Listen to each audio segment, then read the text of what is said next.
Good morning to all students. Disclaimer: this video is for education purpose only. No copyright infringement. This copyright belongs to its rightful owner.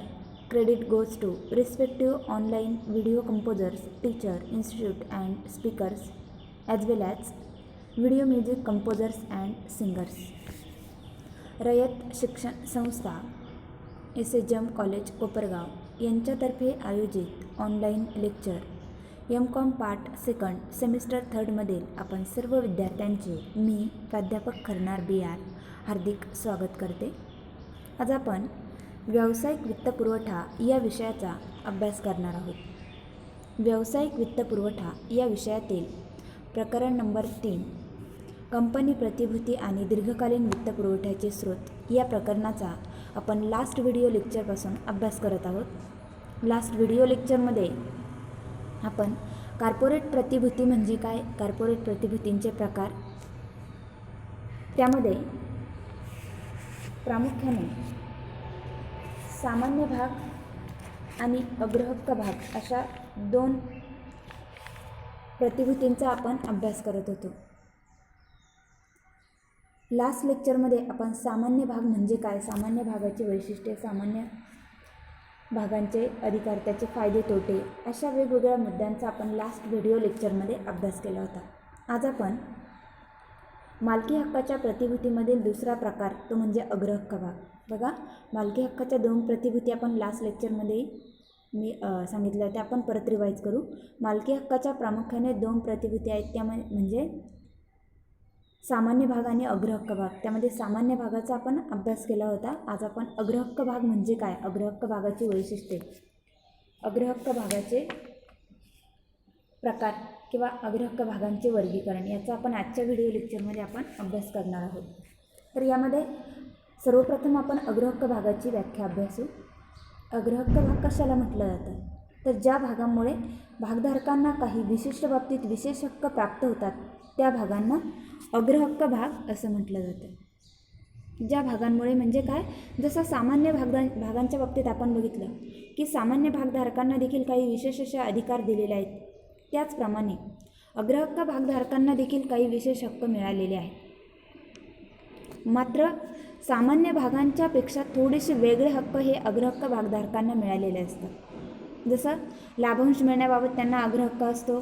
Company विसर्जनाच्या वेळेस बाहेरील देणी दिल्यानंतर सामान्य भागांच्या अगोदर अग्रहक्क भागांची देणी दिली जातात. म्हणून काय म्हटलं आहे की ज्या भागांमुळे भागधारकांना काही विशिष्ट बाबतीत, बघा शब्द लक्षात घ्या, काही विशिष्ट बाबतीत विशेष हक्क प्राप्त होतात त्या भागांना म्हटलं जातं अग्रहक्क भाग. म्हणजेच सामान्य भागधारकांच्या अगोदर या अग्रहक्क भागांची देणी दिली जातात. शिवाय कंपनी सुरू असताना देखील कंपनीला नफा हो अगर तोटा हो, या भागधारकांना दरवर्षी ठराविक दराने लाभांश मिळत असतो, लाभांशाची प्राप्ती होत असते. म्हणजेच यांना प्रत्येक बाबतीत विशेष असे हक्क मिळालेले असतात. व्याख्येवरून आपण अग्रहक्क भागांची काही वैशिष्ट्ये अभ्यासू. प्रामुख्याने अग्रहक्क भागांची 4 वैशिष्ट्ये आहेत. त्यात पहिलं वैशिष्ट्य आहे मतदानाचा अधिकार. अग्रहक्क भागधारकांना मतदान करण्याचा अधिकार नाही. यानुसार अग्रहक्क भागधारकांना प्रत्येक ठरावावर मतदान करता येत नाहीत. ज्याप्रमाणे आपण बघितले की सामान्य भागधारकांना मतदान करण्याचा अधिकार असतो, मात्र अग्रहक्क भागधारकांना मतदान करण्याचा अधिकार नसतो. मात्र त्यांच्या हितसंबंधाच्या ठरावावर या अग्रहक्क भागधारकांना मतदान करता येते. बघा, अग्रहक्क भागधारक मतदान करू शकत नाहीत, मात्र ज्या घटकामध्ये त्यांचे हितसंबंध आहेत अशा बाबतीत मात्र अग्रहक्क भागधारक हे मतदान करू शकतात. त्यानंतर अग्रहक्क भागाचं दुसरं वैशिष्ट्य आहे ते म्हणजे भांडवल परतफेडीबाबत. सामान्य भागांच्या तुलनेत अग्रहक्क भाग हे अधिक सुरक्षित असतात. याचं कारण काय, तर त्यांना ज्यावेळेस कंपनी विसर्जन होते त्यावेळेस कंपनी विसर्जनाच्या वेळी बाहेरील देणी दिल्यानंतर लाभांश आणि भांडवल परतफेडीबाबत अग्रहक्क मिळतो. थोडक्यात काय, तर कंपनीचे विसर्जन होत असताना अग्रहक्क भागधारकांना त्यांनी कंपनीत गुंतविलेल्या भांडवल परत मिळण्याचा अग्रहक्क असतो. जेवढं भांडवल त्यांनी कंपनीचा व्यवसाय सुरू असताना अग्रहक्क भागामध्ये गुंतविलेलं होतं ते पूर्णच्या पूर्ण भांडवल सुरक्षित मिळण्याचा हक्क या अग्रहक्क भागधारकांना मिळत असतो. त्यानंतर पुढचं वैशिष्ट्य आहे ते म्हणजे लाभांश मिळण्याबाबत हक्क. अग्रहक्क भागधारकांना सर्वप्रथम लाभांश मिळतो. कंपनी कायद्यानुसार अग्रहक्क भागधारकांना सर्वप्रथम लाभांश मिळण्याचा हक्क दिलेला आहे. अग्रहक्क भागधारकांना सामान्य भागांच्या तुलनेत लाभांश मिळण्याबाबत अग्रहक्क असतो. म्हणजे काय, तर ज्यावेळेस कंपनीला नफा होतो त्यावेळेसही ठराविक दरानेच लाभांश हा अग्रहक्क भागधारकांना मिळतो आणि ज्यावेळेस कंपनीला तोटा झालेला असतो त्या वर्षी देखील या अग्रहक्क भागधारकांना लाभांश हा दिलाच जातो. म्हणजेच दरवर्षी ठराविक दराने लाभांश मिळण्याचा हक्क हा अग्रहक्क भागधारकांना दिलेला आहे. त्यानंतर पुढचं वैशिष्ट्य आहे ते म्हणजे भागांवरील लाभांश. अग्रहक्क भागधारकांना ठराविक दराने लाभांश मिळत असतो. जसं आपण आत्ताच बघितलं, आत्ताच तो पॉईंट आपण एक्सप्लेन केला. म्हणजे काय, तर कंपनीला नफा हो किंवा तोटा हो तरी अग्रहक्क भागधारकांना लाभांश हा द्यावाच लागतो. म्हणजेच जरी कंपनीला एखाद्या वर्षी आर्थिक स्वरूपाचा तोटा झाला तरी अग्रहक्क भागधारकांना त्यांच्या नावे लाभांशाची रक्कम वर्ग करावी लागते. याचं जर आपण उदाहरण बघितलं, आपण पुढे ते अभ्यासणारच आहोत. तर संचय अग्रहक्क भाग. संचय अग्रहक्क भाग काय आहेत की कंपनीला तोटा झाला तरी देखील भागधारकांच्या नावाने तेवढा जो काही लाभांश आहे तो लाभांश भागधारकांच्या नावाने संचय होत असतो. मग असे जे संचयी अग्रहक्क भाग आहेत या संचयी अग्रहक्क भागधारकांना ठराविक दराने दरवर्षी लाभांश हा मिळत असतो. बघा, नावाप्रमाणे त्यांचा संचय होतो. संचय होणे म्हणजे काय, साठा होणे. थोडक्यात काय, तर अग्रहक्क भागधारकांना दरवर्षी ठराविक दराने लाभांश हा मिळतच असतो. त्यानंतर पुढचा पॉईंट आपण अभ्यासणार आहोत तो म्हणजे अग्रहक्क भागांचे प्रकार किंवा अग्रहक्क भागांचे वर्गीकरण. प्रामुख्याने अग्रहक्क भागांचे जे वर्गीकरण आहे ते वर्गीकरण 4 भागांमध्ये विभागलेलं आहे. त्यामध्ये पहिला जो प्रकार आहे तो म्हणजे लाभांश जमा होण्याच्या दृष्टीने अग्रहक्क. दुसरा प्रकार आहे ते म्हणजे परतफेडीच्या दृष्टिकोनातून अग्रहक्क. तिसरा प्रकार आहे तो म्हणजे नफ्यात सहभागी होण्याच्या दृष्टिकोनातून आणि चौथा प्रकार आहे तो म्हणजे रूपांतरणाच्या दृष्टिकोनातून. प्रत्येक प्रकारांचा आपण सविस्तर इथे अभ्यास करणार आहोत. तर यातला पहिला प्रकार आहे तो म्हणजे लाभांश जमा होण्याच्या दृष्टीने प्रकार. लाभांश जमा होण्याच्या दृष्टिकोनातून अग्रहक्क भागाचं वर्गीकरण 2 प्रकारामध्ये केलेलं आहे. त्यामध्ये पहिला प्रकार आहे तो म्हणजे संचयित अग्रहक्क आणि दुसरा आहे तो म्हणजे असंचयी अग्रहक्क. त्यातला पहिला प्रकार आपण इथे अभ्यासू, संचयित अग्रहक्क. या प्रकारानुसार भागधारकांना लाभांशाचा संचय करण्याचा हक्क मिळतो. म्हणजेच जर भागधारकांना एखाद्या वर्षी नफा झाला नाही किंवा कमी नफा झाला आणि त्यामुळे जर लाभांश वाटता आला नाही तरी देखील तो लाभांश त्यांचा बुडत नाही, तर तो काय होत असतो, जमा होत असतो. म्हणजे पुढे जेव्हा कंपनीला नफा होईल तेव्हा त्यांना मागील थकबाकी देखील द्यावी लागते. आपण ज्याला काय म्हणतो आपण अकाउंटिंगमध्ये ॲरियर्स, असं ॲरियर्स होत असतं. म्हणजे जी त्यांची थकबाकी आहे ती थकबाकी त्यांना पुढे जमा करावी लागते. थोडक्यात संचयित अग्रहक्क भाग काय सांगतो की जर कंपनीला एखाद्या वर्षी नफा झाला नाही, म्हणजे कंपनी तोट्यात असेल किंवा कमी नफा झाला असेल, भागधारकांना पूर्णपणे लाभांशाचं वाटप करू शकत नसेल किंवा ठरलेल्या दराने लाभांश देऊ शकत नसेल, तर अशा वेळेस कंपनी या अग्रहक्क भागांची रक्कम ही पुढे जेव्हा कंपनीला नफा होईल त्यावेळेस ती त्यांच्या नावे वर्ग करत असते. म्हणजे त्यांच्या नावावर जमा करत असते. म्हणजे मागील वर्षीचा लाभांश हा पुढे वर्ग केला जातो किंवा जमा केला जातो. थोडक्यात काय, तर या लाभांशाचा संचय होतो म्हणून त्याला म्हटलं जातं संचयित अग्रहक्क भाग. पुढचा प्रकार आहे तो म्हणजे असंचयी अग्रहक्क भाग. ज्या अग्रहक्क भागधारकांना लाभांशाचा संचय करण्याचा कायदेशीर हक्क नसतो त्यांना म्हटलं जातं असंचयी अग्रहक्क भाग. थोडक्यात अशा प्रकारच्या अग्रहक्क भागावरील लाभांश कंपनीला तोटा झाल्यामुळे जर कंपनीला देता येणं शक्य नसेल तर भागावरील त्या वर्षाचा लाभांश रक्कम बुडत असते. जसं संचय अग्रहक्क भागात काय होते, ती संचय होते कारण तो कंपनीला जेव्हा नफा होईल तेव्हा तो वाटला जातो. मात्र असंचयी अग्रहक्क भागामध्ये जर का कंपनीला तोटा झाला तर त्या वर्षाच्या लाभांशाची रक्कम ही बुडली जाते. भागधारकांना तो लाभांश दिला जात नाही. तेव्हा अग्रहक्क भागावर लाभांश संचय असेल की असंचय असेल हे भागांची विक्री करतानाच ठरविले पाहिजे. म्हणजे कंपनीने कोणत्या प्रकारचे भागधारकांना विकले आहेत ही ज्यावेळेस त्या भागांची विक्री केली जाते त्याच वेळेस हे ठरविणं आवश्यक असते. म्हणजेच असंचयी अग्रहक्क भागावर लाभांशाची रक्कम ही संचय होत नाही. त्यानंतर पुढचा अग्रहक्क आहे तो म्हणजे परतफेडीच्या दृष्टीने अग्रहक्क भागांचा प्रकार. आता परतफेडीच्या दृष्टीने कोणते दोन प्रकार आहेत तर परतफेडीचे अग्रहक्क भाग आणि परत न फेडीचे अग्रहक्क भाग. त्यातला पहिला प्रकार आपण अभ्यासू परतफेडीचे अग्रहक्क भाग. परतफेडीचे अग्रहक्क भाग कशाला म्हटलं जातं तर ज्याची परतफेड होते. थोडक्यात जसं संचय असंचयमध्ये आपण बघितलं, संचय होत असेल तर संचय अग्रहक्क भाग, लाभांशाचा संचय होत नसेल तर असंचय अग्रहक्क भाग.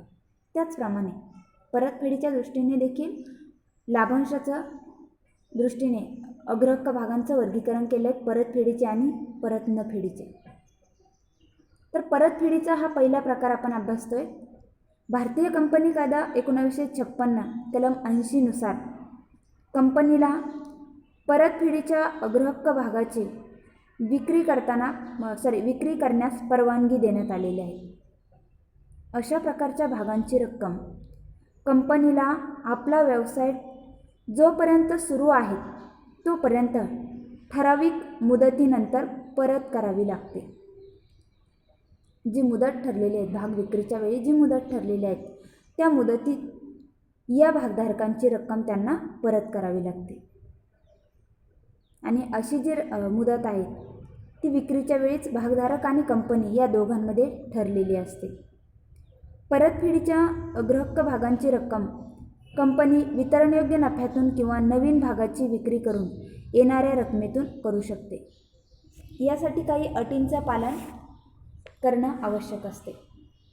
मग अशा अटी कोणकोणत्या आहेत बघा. परतफेडीच्या दृष्टिकोनातून भागांची विक्री करून येणाऱ्या रकमेतून कंपनी वितरणयोग्य नफ्यातून त्या भागधारकांना त्यांची रक्कम परतफेड करत असते. मात्र त्यासाठी त्याला काही अटींचं पालन करावं लागतं. अशा अटी कोणत्या तर त्यातली पहिली अट आहे की परतफेडीचे अग्रहक्क भाग विकण्याची नियमावलीत तरतूद असावी.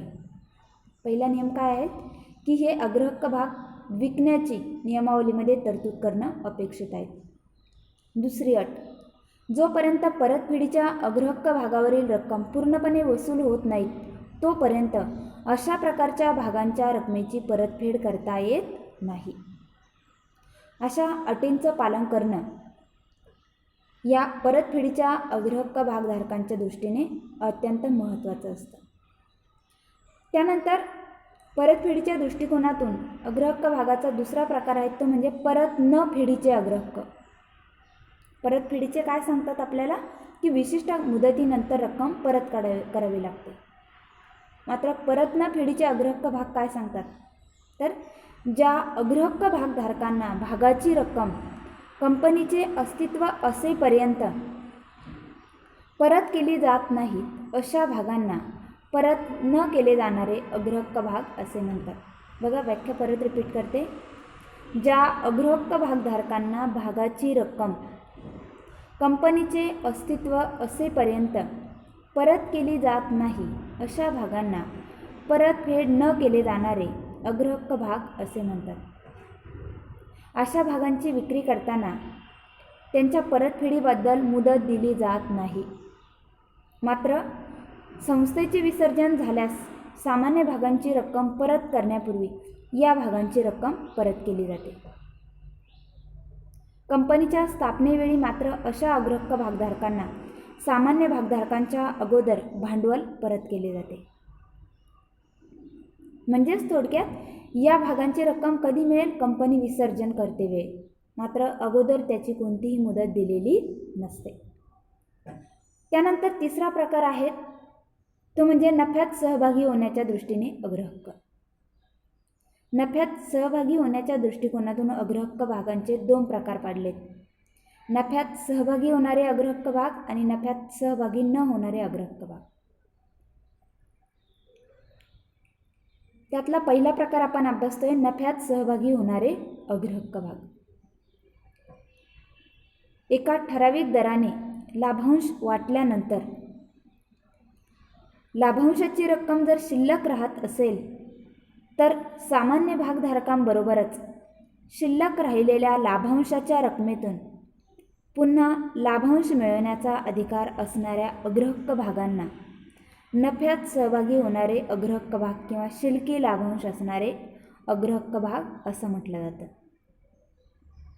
काय तर ज्यावेळेस ठराविक दराने लाभांश वाटल्यानंतर लाभांशाची रक्कम शिल्लक राहत असेल तर सामान्य भागधारकांबरोबरच शिल्लक राहिलेल्या लाभांशाच्या रकमेतून पुन्हा लाभांश मिळण्याचा अधिकार ज्या अग्रहक्क भागांना आहेत त्या भागांना शिल्लकी लाभांश असणारे अग्रहक्क भाग असं म्हणतात. त्यानंतर दुसरा प्रकार आहे तो म्हणजे नफ्यात सहभागी होणारे अग्रहक्क भाग. ज्या अग्रहक्काच्या भागांवर केवळ ठराविक म्हणजेच एका विशिष्ट दराने निश्चित स्वरूपाचा लाभांश दिला जातो व जादा होणाऱ्या नफ्यात त्यांचा कुठलाच सहभाग नसतो, अशा अग्रहक्काच्या भागांना शिल्लकी लाभांशात अग्रहक्क नसणारे अग्रहक्क भाग असे म्हणतात. थोडक्यात काय तर त्यांना केवळ विशिष्ट दरानेच लाभांश दिला जातो.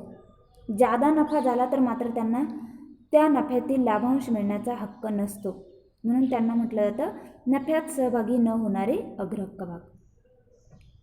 जर कंपनीच्या नियमावलीत तशी तरतूद नसेल तर सर्व अग्रहक्क भागांचे शिल्लकी लाभांशात म्हणजेच अग्रहक्क नसणाऱ्या अग्रहक्काचे भाग म्हणून त्यांची नोंद केली जाते. थोडक्यात नियमावलीत ज्यानुसार तरतूद आहे त्यानुसार अग्रहक्क भागधारकांना नफा किंवा नफ्यावरील लाभांश हा वाटला जातो. त्यानंतर अग्रहक्क भागाचा चौथा प्रकार आहे ते म्हणजे रूपांतरणाच्या दृष्टीने अग्रहक्क भाग. आता रूपांतरणाच्या दृष्टीने 2 प्रकार पाडलेले आहेत, रूपांतरित होणारे आणि रूपांतरित न होणारे, किंवा आपण त्याला असंही म्हणतो परिवर्तनीय आणि अपरिवर्तनीय. रूपांतरित आणि अरूपांतरित किंवा रूपांतरण होणारे आणि रूपांतरण न होणारे. तर यातला पहिला प्रकार आपण अभ्यासतोय तो म्हणजे रूपांतरण होणारे अग्रहक्क भाग. रूपांतरित अग्रहक्क भागांनाच परिवर्तनीय अग्रहक्क भाग असं देखील म्हटलं जातं. या अग्रहक्क भागांना सामान्य भागात रूपांतरित होणारे अग्रहक्काचे भाग असं देखील म्हटलं जातं. म्हणजेच ज्या अग्रहक्क भागांचे विशिष्ट मुदतीनंतर सामान्य भागात रूपांतर होते आणि सामान्य भागांना मिळणारे सर्व अधिकार त्यांना प्राप्त होतात, अशा भागांना रूपांतर होणारे अग्रहक्क भाग असं म्हटलं जातं. थोडक्यात काय तर नियमावलीतील तरतुदीनुसार आपण अग्रहक्क भागांची खरेदी केलेली आहे, तो भाग आपण अग्रहक्क भाग म्हणून खरेदी केला आहे. मात्र नियमावलीत काही भागांची अशी तरतूद असते की ठराविक मुदतीनंतर ते अग्रहक्क भाग आपल्या भागांचं सामान्य भागामध्ये रूपांतर करू शकतात. मग अशा भागांना म्हटलं जातं रूपांतरित किंवा परिवर्तनीय अग्रहक्क भाग. संयुक्त भांडवली संस्था किंवा आपण तिला कंपनी असं म्हणतो, तर संयुक्त भांडवली संस्था आपल्या नियमावलीत अशा प्रकारची तरतूद करून हे भाग सामान्य भाग म्हणून देखील विकू शकते किंवा अग्रहक्क भाग हे सामान्य भाग म्हणून विकले जातात. यामध्ये ज्या अग्रहक्क भागधारकांना सामान्य भाग नको असतील तर त्यांना त्यांच्या भागांची जी रक्कम आहे म्हणजे त्यांनी ज्या रकमेचे अग्रहक्क भाग खरेदी केले आहेत ती रक्कम त्यांना परत मिळण्याचा देखील अधिकार मिळत असतो. त्यानंतर पुढचा प्रकार आहे तो म्हणजे रूपांतरण न होणारे अग्रहक्क भाग. या अग्रहक्क भागांना अपरिवर्तनीय अग्रहक्क भाग असं देखील म्हटलं जातं. थोडक्यात ठराविक मुदतीनंतर किंवा मुदत संपल्यानंतर ज्या अग्रहक्क भागांचे सामान्य भागात रूपांतर केले जात नाही अशा अग्रहक्काचे भाग अरूपांतरित अग्रहक्क भाग म्हणून ओळखले जातात. थोडक्यात काय तर यांची कोणत्याही प्रकारे सामान्य भागामध्ये रूपांतरण केले जात नाही, ते परिवर्तनीय नसतात म्हणून त्यांना म्हटलं जातं रूपांतरण न होणारे किंवा अरूपांतरित अग्रहक्क भाग. कंपनी कायद्याप्रमाणे अग्रहक्काचे भाग हे अपरिवर्तनीय समजले जातात. तशी कंपनीत कोणत्याही प्रकारे तरतूद केलेली नसते म्हणून त्यांना म्हटलं जातं अपरिवर्तनीय अग्रहक्क भाग. अशा प्रकारे आपल्याला अग्रहक्क भागाचे वर्गीकरण सांगता येते. म्हणजे आजच्या लेक्चरमध्ये आपण काय अभ्यासलं आहे की अग्रहक्क भाग म्हणजे काय, अग्रहक्क भाग कशाला म्हटलं आहे ते आपण व्याख्येच्या साहाय्याने अभ्यासलं होतं की अग्रहक्क भागाची व्याख्या काय सांगते, ज्या भागांमुळे भागधारकांना काही विशिष्ट बाबतीत विशेष हक्क प्राप्त होतात त्या भागांना आपण काय म्हटलं आहे अग्रहक्क भाग. या अग्रहक्क भागाची आपण 4 वैशिष्ट्ये अभ्यासली. भागावरील लाभांश, लाभांश मिळण्यात अग्रहक्क, मतदानाचा अधिकार आणि भांडवल परतफेडीबाबत हक्क. त्यानंतर आपण पुढचा मुद्दा अभ्यासला तो म्हणजे अग्रहक्क भागाचे वर्गीकरण किंवा प्रकार. प्रामुख्याने अग्रहक्क भागाचे आपण 4 प्रकारात वर्गीकरण केले. लाभांश जमा होण्याच्या दृष्टिकोनातून, परतफेडीच्या दृष्टिकोनातून, नफ्यात सहभागी होण्याच्या दृष्टिकोनातून आणि रूपांतरणाच्या दृष्टिकोनातून. या प्रत्येकाचं आपण वर्गीकरण अभ्यासले. आजच्या व्हिडिओमध्ये हा व्हिडिओ तुम्हाला कसा वाटला याबद्दल तुमच्या कमेंट्स तुम्ही कमेंट बॉक्समध्ये शेअर करू शकतात. व्हिडिओ जर आवडला तर व्हिडिओला लाईक करा आणि सबस्क्राईब करा. यानंतरचा अग्रहक्क भागाचा जो पुढचा मुद्दा आहे तो आपण पुढच्या व्हिडिओ लेक्चरमध्ये अभ्यासणार आहोत. ते म्हणजे अग्रहक्क भागांचे फायदे, अग्रहक्क भागांच्या मर्यादा आणि त्यानंतर नवीन कंपनी कायदा 2013 याची देखील आपण पुढच्या व्हिडिओ लेक्चरमध्ये अभ्यास करणार आहोत. थँक्यू.